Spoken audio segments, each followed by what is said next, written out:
Esta conferencia comenzará a grabarse. Bien, pues vamos a dar comienzo a una nueva sesión de comentarios al libro de Urantia. Estamos en la parte cuarta, la vida y las enseñanzas de Jesús, y vamos a continuar con el documento 134, los años de transición. De este documento hemos visto nada más que los dos primeros epígrafes y una pequeña introducción que tiene. El primer epígrafe, el año 30 de Jesús, y el segundo, el viaje con la caravana al Caspio. Pues bien, el tercer epígrafe se llama Las conferencias de Urmia y es el que vamos a ver hoy. En las conferencias de Urmia se producen precisamente porque al volver del viaje con la caravana por el mar Caspio, pues ya Jesús deja la caravana. Recordemos que estaba contratado para conducirla además y tenía ahí una función importante que realizar. Fue pues uno de los viajes más importantes de Jesús porque conoció muchísimas culturas orientales en ese periplo. El mar Caspio pues está actualmente bordeado por el norte con Rusia, por el oeste con Azerbaiyán, por el sur con Irán y por el este con Turkmenistán.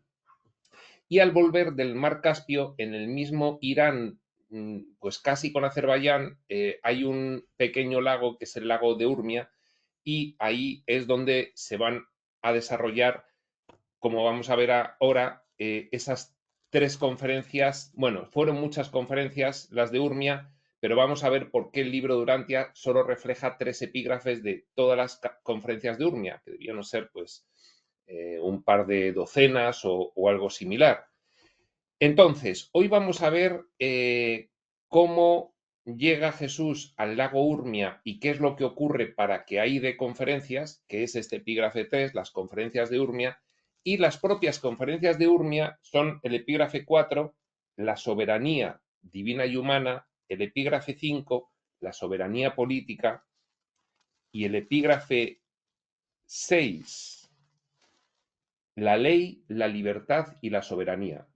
Fijaos por los títulos de los epígrafes de las conferencias que ahí Jesús va a hablar de la organización, administración y funcionamiento de la humanidad como colectivo, de la civilización humana como colectivo, con sus agrupaciones, con sus gobiernos, con sus naciones, con toda esta cuestión de la libertad individual y colectiva.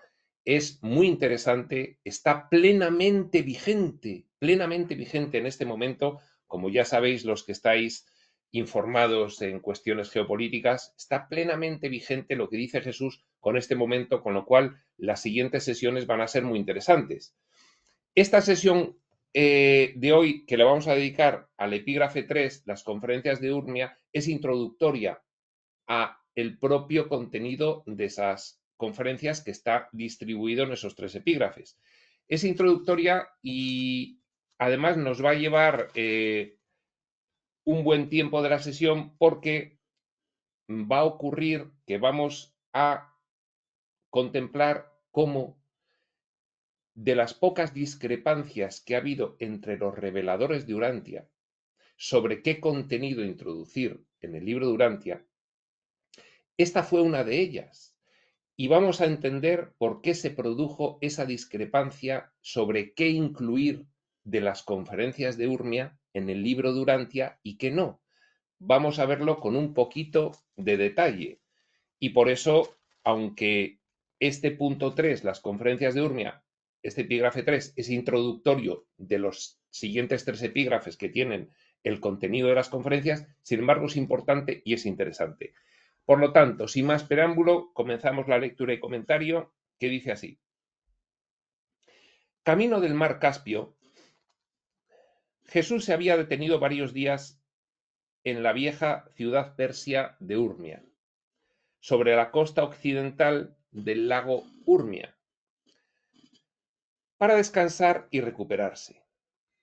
En la isla más grande de un grupo situado a corta distancia de la costa cerca de Urmia, en la isla más grande de un grupo de islas dentro del lago, se levantaba un gran edificio, un anfiteatro para conferencias, dedicado al espíritu de la religión. En realidad, esta estructura era un templo dedicado a la filosofía de las religiones. Este templo había sido construido por un rico mercader, ciudadano de Urmia, y sus 3 hijos. Este hombre se llamaba Cimboitón. Bien, sobre Cimboitón he preguntado a la inteligencia artificial y ha divagado bastante. No me ha reconocido quién era Cimboitón y, sin embargo, sí que ha detectado sobre Cimboitón ciertas raíces en información esotérica y mistérica. Pero ha empezado a divagar tanto que he dicho, mira, me has contestado porque me quieres complacer, pero bien me podrías haber dicho, no tengo ni idea de quién es Cimboitón, y hubiese sido más rápido. Y entonces todo lo que me ha contestado han sido divagaciones sobre que se nombra en algún sitio, pero muy residualmente y con otra fonética y no sé qué, no sé cuántos. El caso es que sí, Cimboitón efectivamente suena, le suena a la inteligencia artificial, no sabe mucho de qué le suena, pero le suena. Pero en cualquier caso, como ha divagado, no nos vamos a aburrir ahora con las divagaciones. Cimboitón era este rico mercader que con sus 3 hijos construye un templo en la isla más grande del grupo de islas de la costa occidental del lago de Urmia, y el templo se dedica a la divulgación y difusión de la filosofía de las religiones.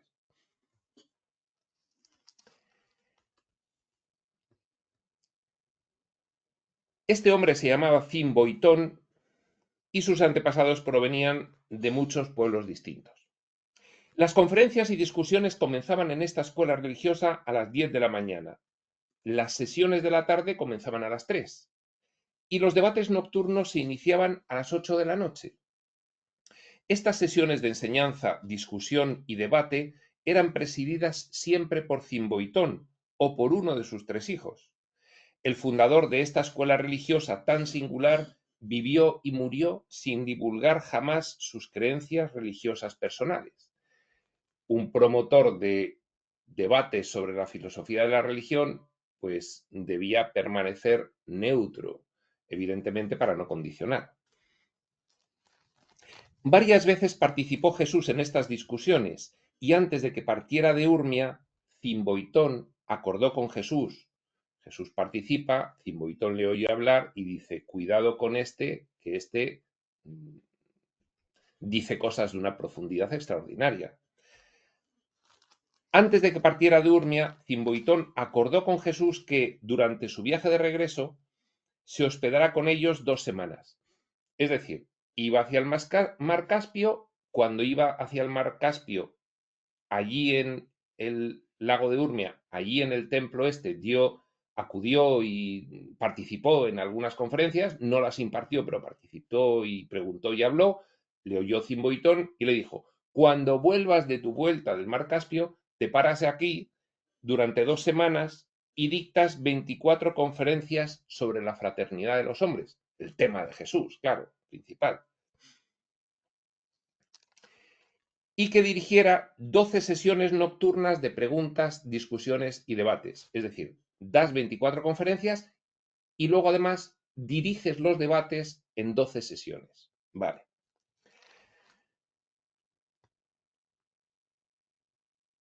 Preguntas, discusiones y debates sobre sus conferencias en particular y sobre la fraternidad de los hombres en general. Conforme a este acuerdo, Jesús, a la vuelta del viaje por el mar Caspio, se detuvo en Urmia, en su viaje de regreso, y dictó las conferencias. Fue esta la más formal y sistemática de las enseñanzas del maestro en Urantia. Es que tiene mucho interés, es el contenido de estas conferencias. Por supuesto, esto no sale en ningún otro documento revelado. No sale en la Biblia, etcétera, etcétera. O sea, esto es de una importancia extraordinaria. Nunca antes ni después dijo tantas cosas sobre el mismo tema como en estas conferencias y discusiones sobre la fraternidad de los hombres. En realidad, tales conferencias fueron sobre el reino de Dios y los reinos de los hombres, geopolítica pura, espiritualidad y geopolítica. es lo que le falta al debate actual de la humanidad, que se habla mucho de geopolítica, pero no se habla de espiritualidad relacionada con la geopolítica. Esto yo mismo me voy a sentir concernido por esta ausencia y, en fin, quizás me plantee iniciar una serie sobre actualidad geopolítica desde el punto de vista de la espiritualidad, aunque ya hay quien lo hace de una manera extraordinaria. Y bueno, yo me voy a referir solamente a uno de los que lo hacen de una manera extraordinaria aquí en España y es Emilio Carrillo. Habla sobre geopolítica y sobre espiritualidad relacionándolos de una forma extraordinaria, pero hay poca gente haciéndolo. Bueno,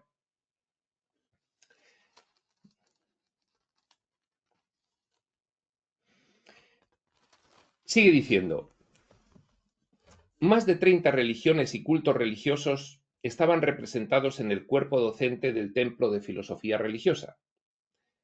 30 religiones y cultos, más de 30. Los profesores eran elegidos mantenidos, por eso Zimboitón tenía que financiarlo. Se les mantenía y se les pagaba. Los profesores eran elegidos, mantenidos y plenamente acreditados por sus respectivos grupos religiosos. Pues no era Zimboitón, eran los grupos religiosos que mandaban allí a sus representantes. Bueno, Zimboitón también tenía que construir el templo y organizarlo todo y que todo funcionase. En fin, era una cooperación extraordinaria entre las diversas religiones de la época. Una cooperación extraordinaria. 10 siglos más tarde estarían, en fin, todavía dándose palos unos y otros por ahí por Tierra Santa. Por esta época, el cuerpo docente constaba aproximadamente de 75 profesores, los cuales vivían en cabañas con espacio para unas 12 personas cada una. Durante la luna nueva, es decir, cada 28 días, se echaba la suerte para cambiar los grupos. La intolerancia, un espíritu pendenciero u otro rasgo que pudiera interferir con el funcionamiento apacible de la comunidad, daba lugar al despido inmediato y sumario del responsable. Este era despedido sin ceremonia y el suplente tomaba inmediatamente su puesto. Ahí se mantenía un poco, pues, la necesaria estabilidad de esa comunidad de docentes religiosos, para que aquello no acabase, como decimos aquí, como el rosario de la aurora, no acabase fatal. Estos maestros de religiones diferentes hacían un gran esfuerzo por mostrar cuán semejantes eran sus religiones en cuanto a los aspectos fundamentales de esta vida y de la próxima. Se dedicaban a resaltar las semejanzas, no las diferencias. Es que ni siquiera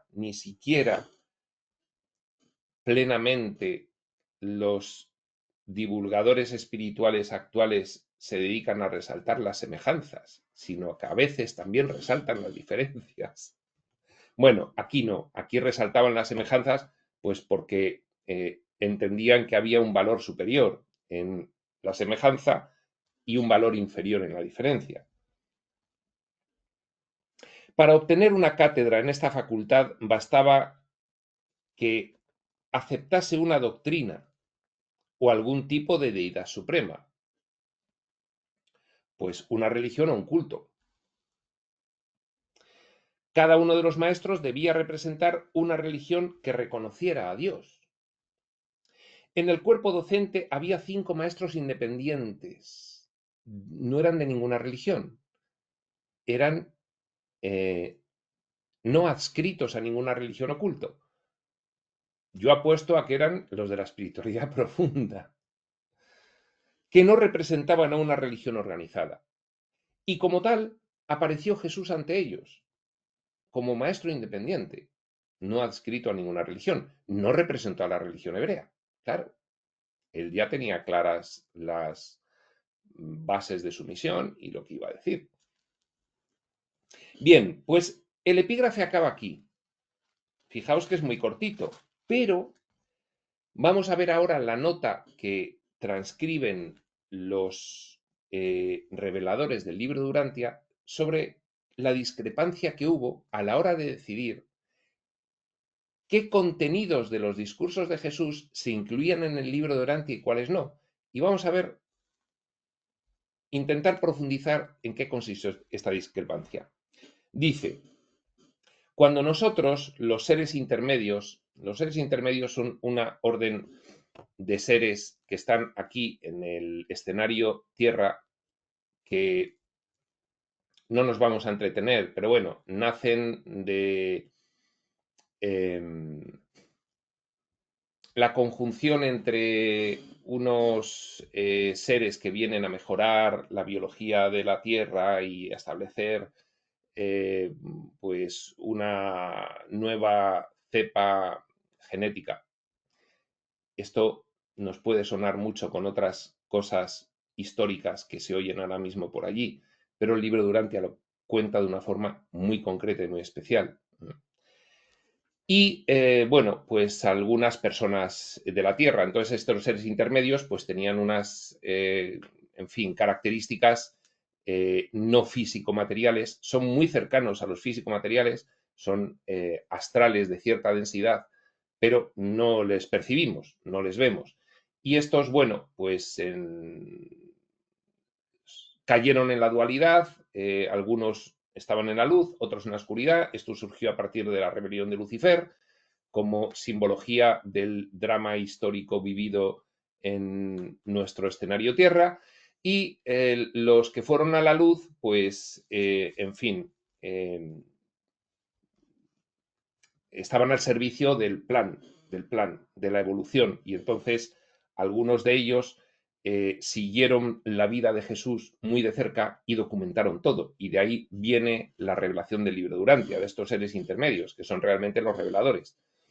Pues bien, dice, cuando nosotros los seres intermedios preparamos por primera vez el resumen de las enseñanzas de Jesús en Urmia, surgió un desacuerdo entre los serafines de las iglesias y los serafines del progreso, órdenes de seres con funciones aquí en el escenario Tierra. Ahora vamos a ver después qué órdenes de seres son estas de los serafines con esas funciones y qué diferentes funciones tienen. Pero ya nos quedamos en que había dos funciones, los serafines de las iglesias y los serafines del progreso, ya veremos qué son cada uno, se pusieron en desacuerdo sobre qué incluir de esas conferencias de Urmia en el libro de Urantia. Sobre si sería o no prudente incluir estas enseñanzas en la revelación de Urantia. Las condiciones imperantes en el siglo XX, tanto en el campo religioso como en el de los gobiernos humanos, son tan diferentes de las que predominaban en los tiempos de Jesús, que ciertamente era muy difícil adaptar las enseñanzas del Maestro en Urmia a los problemas del reino de Dios y de los reinos de los hombres, tal como estas funciones mundiales existen en el siglo XX. Problema de adaptación. Los serafines de la Iglesia, los serafines del progreso, discrepaban sobre si se podían adaptar las enseñanzas de Jesús de las conferencias de Urmia para ser útiles ahora a las personas del siglo XX. El libro de Urantia se entrega desde 1900, muy poco, pero ya seriamente desde a partir de la década de los 20 en adelante hasta la de los 50. Y, en fin, da utilidad incluso ahora, en las primeras décadas del siglo XXI. Dará utilidad durante mucho tiempo, porque es una revelación de época. Nunca conseguimos esbozar una exposición de las enseñanzas del Maestro que fuera aceptable para ambos grupos de estos serafines del gobierno planetario. El gobierno planetario se refiere al del plan, no a los gobiernos del escenario, sino del plan. Son también personajes, pero son de otros niveles dimensionales y tienen, como personajes del plan de ayuda, funciones en cuanto a la evolución de cada uno de los escenarios. Estos tienen funciones en cuanto a la evolución del escenario Tierra. Finalmente, el Melquisedec presidente de la Comisión Reveladora de Urantia, la forman muchísimos reveladores, pero preside, organiza, dirige un hijo Melquisedec, un alto hijo del universo local. la primera orden de hijos del universo local, creados por Micael de Nevadón, son los Melquisedec. Pues un Melquisedec era el que presidía la comisión de revelación de las enseñanzas urantianas para el escenario Tierra. Finalmente, el Melquisedec presidente de la comisión reveladora nombró una comisión de 3 de nosotros, seres intermedios, para que preparáramos nuestro punto de vista sobre las enseñanzas del maestro de Urmia, adaptadas a las condiciones religiosas y políticas del siglo XX en Urantia. Claro, los seres intermedios, ni los serafines de las iglesias, de las religiones, ni los serafines del progreso, como estaban en desacuerdo, pues no participaron. Lo hicieron la propuesta de documento los seres intermedios y adaptaron lo que dijo Jesús en aquella época a las condiciones de la Tierra en el siglo XX. Os aseguro que sigue plenamente vigente en la actualidad, en este momento. Es interesantísimo. Por consiguiente, nosotros 3, seres intermedios secundarios, completamos dicha adaptación de las enseñanzas de Jesús, expresando de nuevo sus pronunciamientos de una forma aplicable a las condiciones mundiales contemporáneas. Es decir, Jesús hablando de geopolítica. Extraordinario. Y ahora presentamos esta exposición tal como quedó después de haber sido revisada por el presidente Melquisedec de la Comisión Reveladora. Lo preparan los seres intermedios secundarios, atendiendo a las reivindicaciones de los serafines de las religiones y a los serafines del progreso, y decide, después de revisar el documento, el presidente de la Comisión Reveladora, con total autoría para ello, un alto hijo del universo local, un hijo Melquisedec. Pues bien, vamos a ver quiénes son las 12 órdenes de serafines que tienen funciones de supervisión planetaria. Vamos a ver los serafines de las religiones o de las iglesias, de qué se ocupan. Vamos a ver los serafines del progreso, de qué se ocupan. Y vamos a ver, que no lo dice el libro de Urantia, una hipótesis de por qué estuvieron en desacuerdo, de por qué surgió esa discrepancia.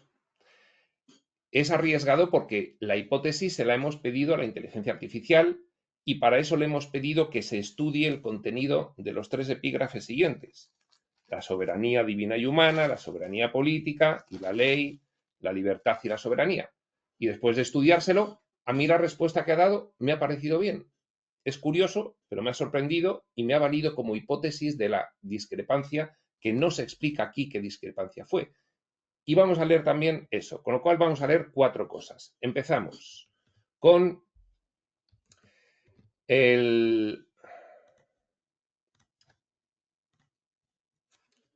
las 12 órdenes de serafines decanos de supervisión planetaria.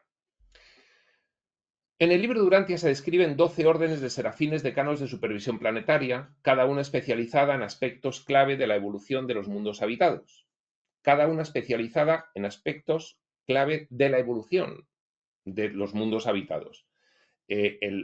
Por lo tanto, en cada escenario planetario hay una orden decana de supervisión planetaria.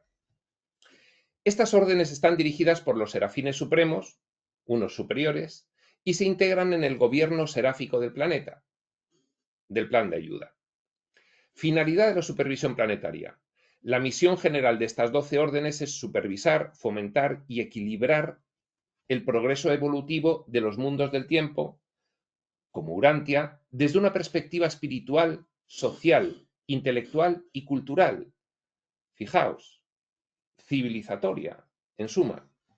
Actúan como coordinadoras invisibles del desarrollo planetario. Coordinadoras invisibles, claro, no les vemos. Es que hay muchas órdenes de seres en los escenarios que están un poco, pues desde fuera, organizando, no interfiriendo en el libre albedrío individual y colectivo, de ningún modo, pero sí un poco intentando que más o menos vaya en un cauce muy amplio de evolución, asegurando que las tendencias de evolución natural se armonicen con los propósitos divinos. Las 12 órdenes y su breve descripción. Le pedí una breve descripción para que no nos enrolle demasiado.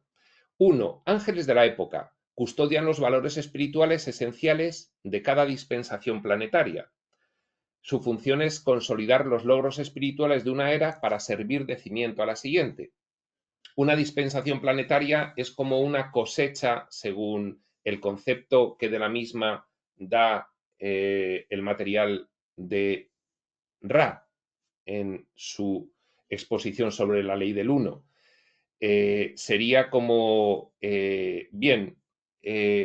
un ciclo, el fin de un ciclo y cómo se ha evolucionado colectivamente en ese ciclo, pues lo que se haya logrado evolucionar, pues eso, en fin, se consolida, se intenta consolidar para que sirva al ciclo generacional siguiente, dentro del escenario.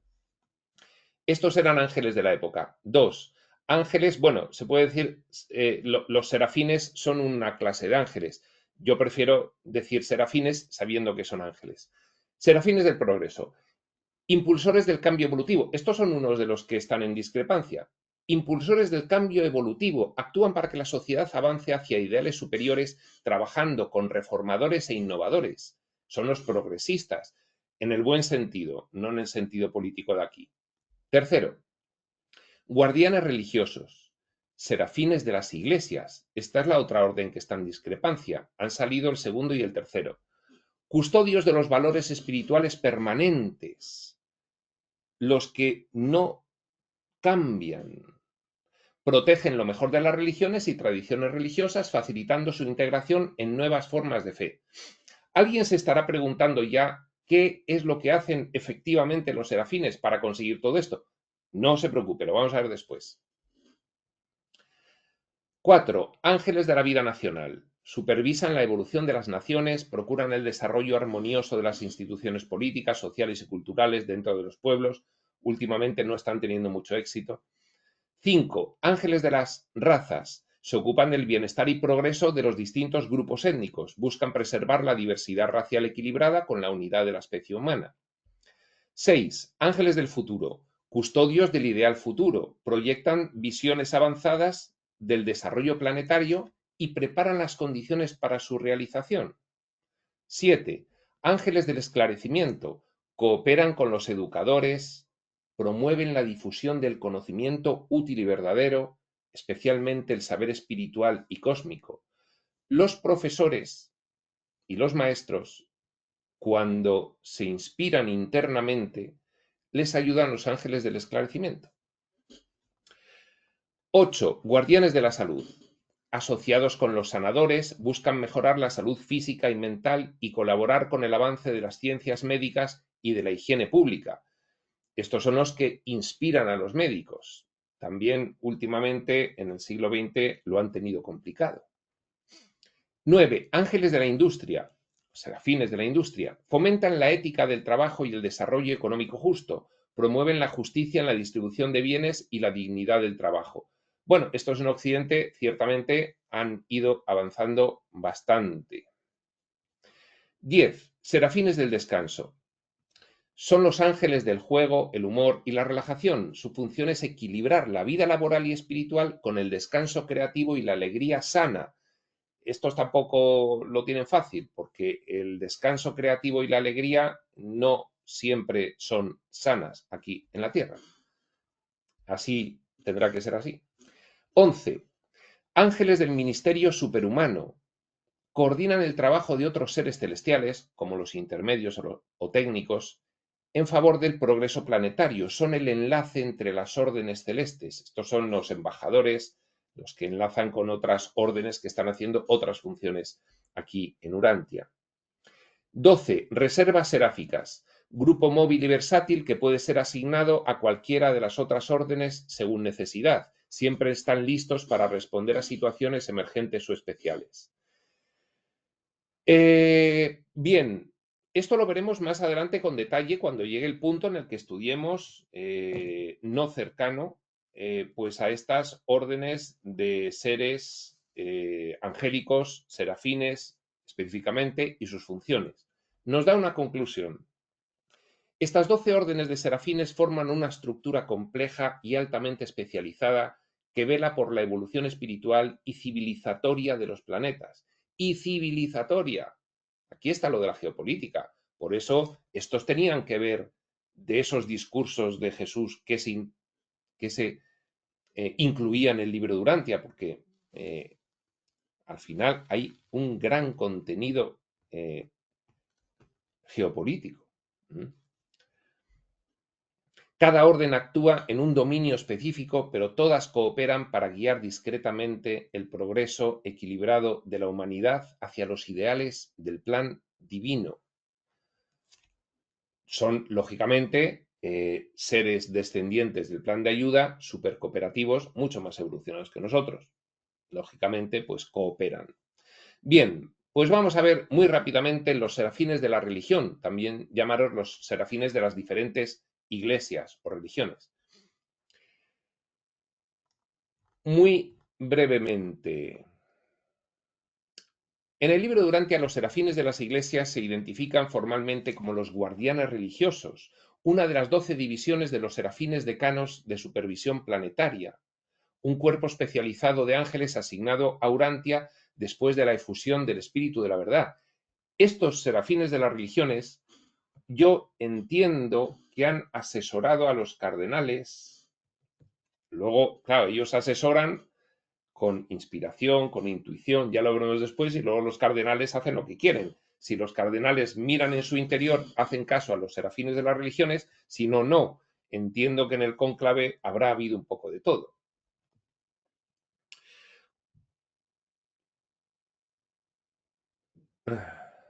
1. Referencias fundamentales en el libro Durantia. Los guardianes religiosos son descritos como ángeles o serafines de las iglesias, contendientes sinceros por lo que es y lo que ha sido, custodios de los valores morales que han sobrevivido de una época a otra, contrapeso de los ángeles del progreso, con el propósito de transferir los valores espirituales duraderos a través del cambio cultural y social, que el progreso se traiga lo bueno de la etapa anterior. Hay que progresar, pero hay que traerse lo que merece la pena conservar. Entonces tiene que haber un equilibrio. No son responsables de las divisiones sectarias dentro de las religiones.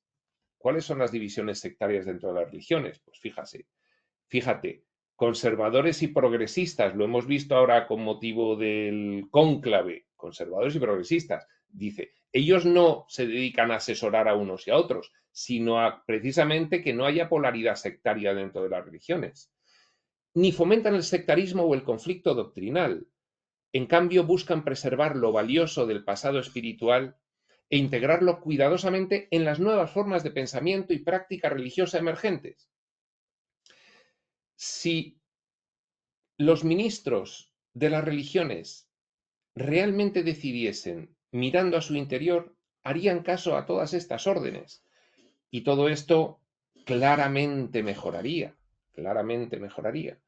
Pero son humanos y están en el camino espiritual exactamente igual que nosotros y, lógicamente, pues eso de mirar al interior, pues igual no lo hacen tanto. 2. Comentarios e interpretaciones.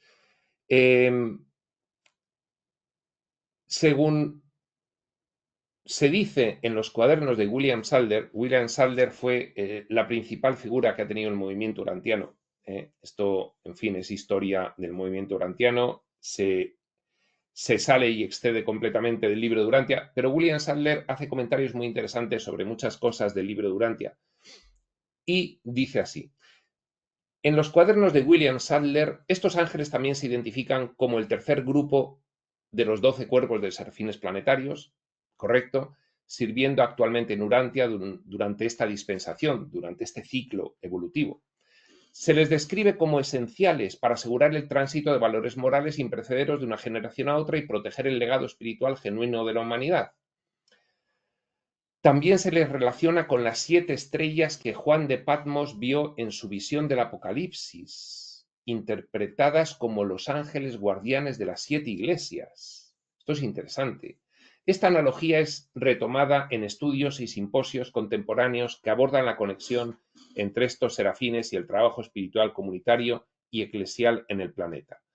Bueno, luego William Salder pues va resumiendo un poquito lo que dice el libro de Durantia, pero ya no tiene mucho sentido volver a explicar lo mismo, con lo cual pasamos a los serafines del progreso, los otros contendientes intelectuales. Dice, los serafines del progreso son una de las 12 órdenes de los serafines decanos de supervisión planetaria. Actualmente en funciones en Urantia y se describen como los encargados de iniciar el progreso evolucionario de las sucesivas edades sociales. Los serafines del progreso ahora en este momento en el escenario Tierra tienen una función extraordinaria porque estamos cambiando ciclo, hay dispensación, hay cosecha. Y entonces ellos están impulsando en nosotros y en todos los líderes de todos los aspectos, el cambio de ciclo. Claro, en algunos consiguen que les atiendan más y en otros pues no consiguen que les atiendan en absoluto, pero es que eso es así. Descripción general. Estos serafines fomentan el desarrollo de la tendencia progresiva inherente de las criaturas evolucionarias. Trabajan incesantemente para hacer que las cosas sean lo que deben ser. Son considerados los contrapuntos de los guardianes religiosos, de los serafines de las iglesias, ya que representan la fuerza de avance frente al impulso de conservación. Hay dos tensiones. Es evidente el progresismo y el conservadurismo en todo. Dejémoslo de lo político porque está tan distorsionado y tan viciado que conservemos el significado original de progresismo y conservadurismo. El grupo actualmente en servicio en Urantia es el segundo que ha sido asignado al planeta en esta función. Es decir, ya en concreto los que forman este grupo de los progresistas, pues fueron unos y ahora son otros. Hay que ir cambiándolos y adaptándolos a cada ciclo. Su papel en la evolución social. Los serafines del progreso no imponen cambios abruptos ni revoluciones radicales. Esto es importante. Al igual que los otros, los de las religiones no fomentan el sectarismo y las divisiones dentro de las iglesias. Estos no fomentan revoluciones ni cambios radicales, porque implicarían conflicto y violencia. Su tarea consiste en impulsar la evolución social y cultural con visión a largo plazo, cosa que los políticos de ahora no lo hacen. Ellos sí, visión a largo plazo, luces largas. Inspirar y organizar influencias que favorezcan la renovación de instituciones, valores y estructuras sociales. Inspirar y organizar influencias que favorezcan renovar las instituciones, los valores y las estructuras sociales, conforme al crecimiento espiritual de la humanidad. No puede ser de otra manera. Bueno, y luego William Salder también tiene aquí algunas interpretaciones. Actúan de forma discreta pero firme sobre la mente colectiva. Fíjate, sobre la conciencia de masa, de forma discreta pero firme. Son ángeles del porvenir que trabajan con pensadores, reformadores y pioneros para introducir ideas, instituciones y movimientos que preparen el camino hacia nuevas dispensaciones, hacia nuevos ciclos. Ahora mismo los serafines del progreso están trabajando intensamente con la época de la nueva energía.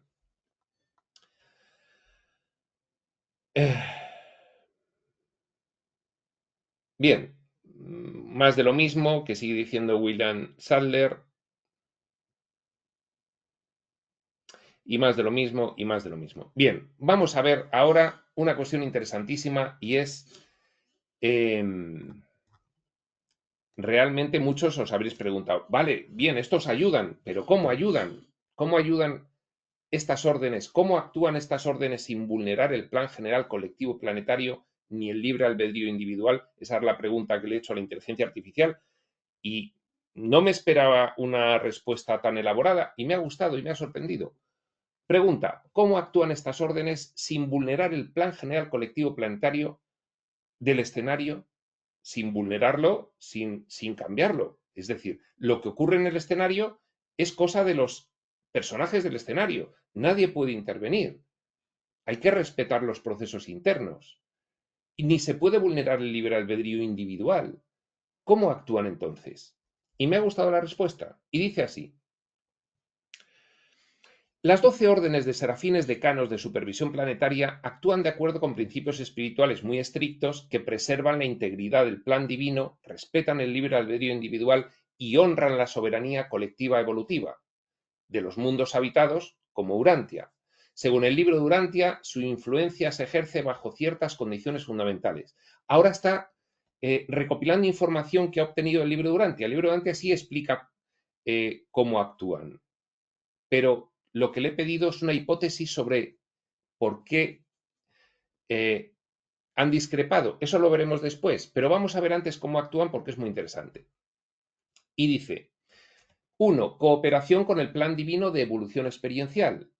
Las órdenes seráficas planetarias no imponen su voluntad, cooperan con los procesos naturales del tiempo y del espacio, insertando suavemente sugerencias y direcciones que se alineen con el propósito del Ser Supremo y la evolución espiritual y cultural colectiva. No fuerzan resultados, sino que trabajan dentro del flujo de la evolución progresiva, cuidando de no interferir bruscamente con los ciclos naturales. 2. Acción indirecta e inspiradora, no coactiva. Los serafines influyen indirectamente, sugieren ideas a través de la mente morontial o superconsciente. Sugieren, luego el personaje las acepta o no. Llegan ideas. Claro, cuanto más estés centrado y cuanto más estés volcado a tu interior, más recibes toda esta ayuda. Promueven sincronicidades y encuentros significativos. Fijaos.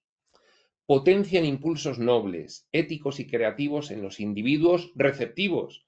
Los que no son receptivos, los que son muy materialistas y siempre están pendientes de lo externo y no de lo interno, y no tienen fases de introspección, pues no reciben esa influencia.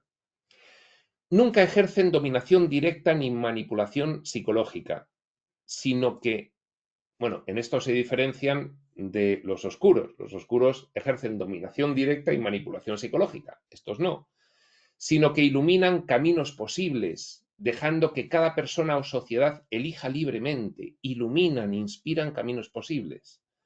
3. Respeto absoluto por el libre albedrío individual. Esto es un principio inviolable del universo local y de todo el universo maestro. Las órdenes seráficas, porque el libre albedrío funciona a todos los niveles. Hay muchos estudiantes de espiritualidad que aún por confusión creen en un planteamiento determinista y no. El libre albedrío funciona en todos los niveles. Esto es un principio inviolable del universo local y de todo el universo maestro. Las órdenes seráficas no suprimen decisiones personales ni siquiera cuando son erradas o perjudiciales. Solo actúan cuando el alma consiente o cuando se abren canales mentales o morales por medio del deseo sincero, la oración, la meditación o la receptividad ética. Es que es importante, estáis viendo que es importante tener momentos diarios de aquietamiento y de introspección. Y si puedes hacer meditaciones, y si puedes hacer canalizaciones, porque por ahí viene todo esto, por ahí viene. Pero si siempre estás a lo externo, pues nunca te llega nada inspirador. Pero primero tienes que creerte que esto está llegando. Pues bien, claro que nos lo explica la revelación espiritual desde el libro de Urantia en adelante. Y incluso en su papel de guardianes del destino, función de otros serafines, pero relevante aquí, nunca se entrometen en la soberanía personal de la voluntad humana. Claro. Entonces, ¿para qué haríamos un escenario de aprendizaje si desde fuera nos están influyendo? Esto no tendría sentido. 4. Coordinación con otras inteligencias celestiales. Estas órdenes no actúan solas, sino como parte de un amplio sistema que incluye ajustadores del pensamiento, que son los fragmentos del Padre, están en la mente de todo evolucionario espiritual. Colaboran con seres intermedios, ahí se ve con la revelación de Urantia, con espíritus ayudantes de la mente, los 7 espíritus ayudantes de la mente, con los Melquisedecs y otros supervisores. A ver, toda la influencia que en un curso de milagros se resume como el Espíritu Santo, en el libro de Urantia se explica ya muy específica y detalladamente todas esas influencias con diferentes funciones que tenemos. Muchísimas. Que luego un curso de milagros, por su propósito especial, específico, pedagógico y formativo, reduce al Espíritu Santo. Pero el libro de Urantia te explica que en realidad son muchísimas influencias. Pero insisto, si tú no tienes una vida espiritual, pues las recibes inconscientemente y no las haces caso. Estás haciendo caso a lo que externamente te dicen que tienen que ser las cosas y no tienes un criterio propio sustentado por estas ayudas espirituales. 5. Intervención condicionada y progresiva. Actúan solo en la medida en que la humanidad está preparada para recibir ciertas ideas o transformaciones. Esto es un principio universal. Tú no puedes llegar y dar enseñanzas para un nivel de evolución de una civilización para el que no está preparada. Esto es evidente. Esto es evidente. Y esto no solo lo hacen los de otros niveles dimensionales, sino los de nuestro mismo nivel dimensional físico-material, de otros escenarios, que no pueden interferir ni pueden transmitirnos conocimientos que no tenemos. Y esto es una regla inviolable. También. Esto se ve reflejado en frases como no adelantan el curso evolutivo por la fuerza o actúan cuando el progreso ha madurado. Así, no precipitan eventos que la sociedad no pueda integrar, trabajan generacionalmente, transfiriendo valores y energías hacia el futuro. En el linaje genético generacional van trabajando, van preservando ahí para que los valores estén, pero el individuo tiene que hacerlos conscientes. 6. Canalización a través de personas y grupos receptivos. Muchas de sus acciones se realizan mediante reformadores sociales, científicos, maestros, profetas, grupos espirituales abiertos a la inspiración y al servicio, canalizadores espirituales. El libro de Urantia está reconociendo el fenómeno de la canalización y habilitando toda la revelación espiritual profunda futura. Ahí está. A través de ellos los serafines hacen avanzar ideas y reformas, sin que necesariamente estos agentes humanos sean conscientes de la fuente espiritual que les impulsa. Claro, el humano, pues salvo que esté muy conectado y se esté dando cuenta de que está siendo influido, cosa que nos podría ocurrir a algunos de nosotros ahora, los que se pongan a ello, los que no, pues el humano normal no sabe que está recibiendo esta información. El humano normal en el paradigma científico materialista piensa que se le ocurre todo a él. Y en realidad ellos están depositando en la consciencia colectiva esas ideas para que permeen. Conclusión. Las órdenes seráficas de supervisión planetaria no violan el libre albedrío ni alteran el curso natural de la evolución. Actúan como agentes del crecimiento armonioso, como compañeros invisibles del progreso, trabajando por sugestión, inspiración y oportunidad. Su sabiduría está en saber cuándo actuar, cómo actuar y cuándo esperar, respetando la libertad de cada alma y el camino colectivo de la civilización hacia la luz y la vida. Bueno, bien, esto es una compilación de información obtenida del libro de Urantia, pero la última pregunta que le hice a la inteligencia artificial fue, hazme una hipótesis, dado que no aparece el contenido de la discrepancia en el libro de Urantia entre los serafines de las religiones y los serafines progresistas, hazme una hipótesis leyéndote los epígrafes, los 3 epígrafes de las conferencias, hazme una hipótesis sobre por qué crees tú que estaban en desacuerdo sabiendo qué hace cada uno de los serafines, los de las religiones y los progresistas. Hazme una hipótesis. Y me ha gustado, y os la voy a leer. Y dice así. Hipótesis. Un conflicto entre la audacia transformadora y la prudencia conservadora. 1. Contenido explosivo y revolucionario de las enseñanzas de Urmia. Los epígrafes mencionados, los que le he dicho que se estudie para contestar y elaborar la hipótesis, exponen ideas avanzadas y radicales. negación de todo tipo de soberanía religiosa exclusiva, ningún pueblo elegido, ninguna religión con autoridad final, crítica abierta al concepto de soberanía nacional, presentándolo como un virus engañoso, causa de guerras mundiales, llamado a un gobierno mundial representativo como única vía para lograr la paz duradera, uno de la luz, no de la oscuridad, que es lo que han pretendido imponernos y pretenden imponernos, uno de la luz. Reconocimiento explícito de que la libertad individual se preserva mejor bajo un gobierno planetario justo que bajo múltiples nacionalismos celosos. Todo esto es de una lógica aplastante, siempre que, claro, toda esta globalización sea de la luz, no de la oscuridad, evidentemente. De la oscuridad disfrazada de luz, pero que sea realmente de la luz. 2. Posición de los serafines del progreso. Los serafines del progreso vieron en las enseñanzas de Urmia un adelanto visionario del pensamiento planetario evolucionado, ¿cierto? Una herramienta poderosa para promover la paz global, la unidad espiritual y la superación del sectarismo religioso y del nacionalismo destructivo. Un material imprescindible para acelerar la conciencia de una civilización mundial en armonía con el propósito del Ser Supremo. Fijaos que estamos viendo una hipótesis sobre las discrepancias de los conservadores y los progresistas, los serafines, antes nosotros de tratar el contenido.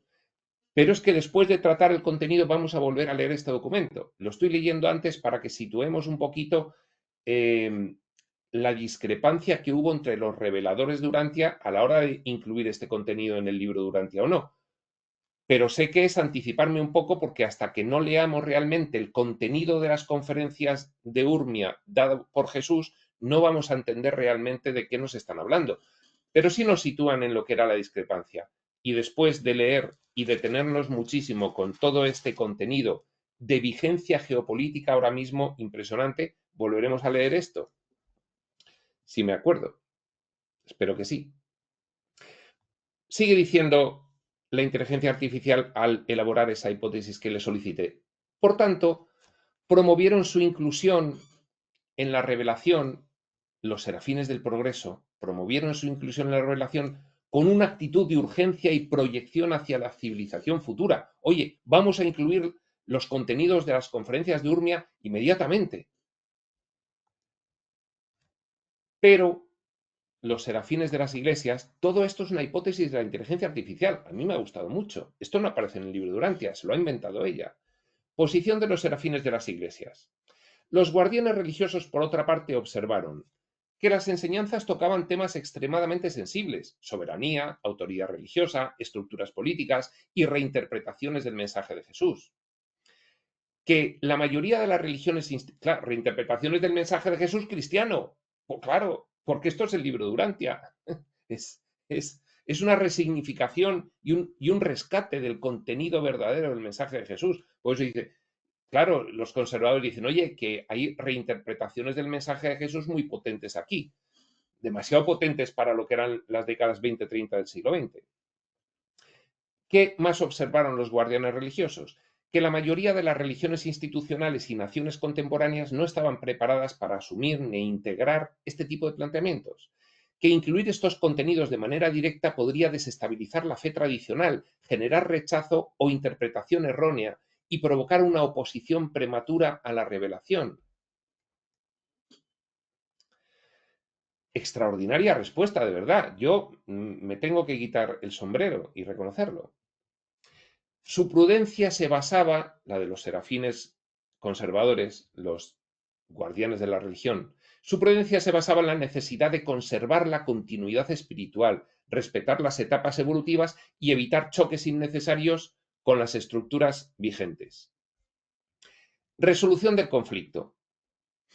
Ante la imposibilidad de un acuerdo entre ambas órdenes seráficas, se optó por una adaptación contextualizada. Esto se lo está inventando la inteligencia artificial porque no lo dice el libro de Urantia. Y es una buena hipótesis, es un buen razonamiento.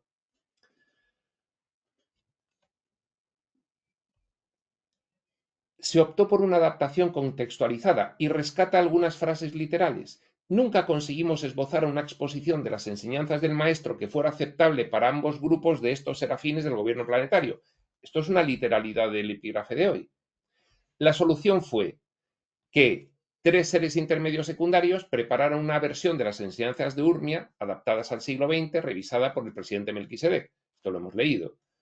Así se equilibró el valor profético del contenido con una presentación adecuada a la realidad evolutiva del planeta. Muy bien, es que fue lo que ocurrió. Y da una conclusión. La discrepancia entre los serafines del progreso y los de las iglesias sobre la enseñanza de Jesús en Urmia refleja un conflicto legítimo y recurrente en la evolución planetaria, el equilibrio entre audacia visionaria y prudencia estructural. Mientras los primeros, los progresistas, querían empujar hacia un salto civilizatorio urgente, los segundos velaban por no dañar la herencia espiritual aún en formación. Ambas posiciones son necesarias. La solución intermedia permitió incluir una parte vital de las enseñanzas de Jesús en Urmia de forma pedagógica y progresiva, sin sacrificar ni el impulso evolutivo ni la estabilidad espiritual. Bien, luego sigue desarrollando todo esto, pero no tiene mayor interés porque ya ha hecho el planteamiento general. Yo no quiero seguir torturando al televidente y, por lo tanto, vamos a dar por acabada esta sesión aquí, con todas estas disquisiciones sobre por qué surgió esta discrepancia entre los serafines conservadores y los progresistas.